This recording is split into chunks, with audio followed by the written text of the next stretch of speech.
Anggota TNI korban penyerangan KKB di Maibrat dievakuasi ke Sorong.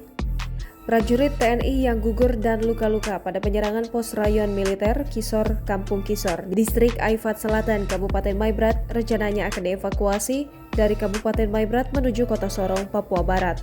Hal tersebut disampaikan Panglima Kodam 18 Kasuari Majen TNI I Nyoman Kantiasa.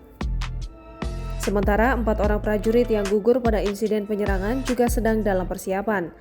Lanjut dia, prajurit yang gugur rencananya akan dievakuasi ke Sorong dan selanjutnya dikirim ke keluarga. Saat ini pihaknya sedang melakukan koordinasi antara Kodam dan keluarga apakah dikembalikan atau tidak. Sebelumnya, usai kunjungan Panglima TNI Marsikal Hadi Cahyanto dan Kapolri Jenderal Listio Sigit Prabowo beberapa waktu lalu di Provinsi Papua Barat, pos pengamanan milik Kodam 8 Kasuari di Kabupaten Maibrat diserang kelompok kriminal bersenjata pada Rabu 2 September 2021 dini hari. Akibat kejadian penyerangan itu, 4 anggota tewas dibunuh secara sadis. Keempat korban diketahui bernama Serda Ambrosius, Praka Dirham, Pratu Zul Ansari, dan Juliano.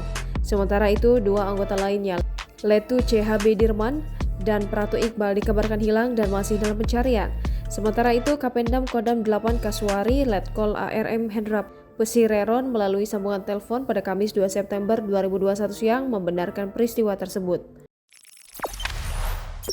Jangan lupa subscribe, share, komen, dan like ya!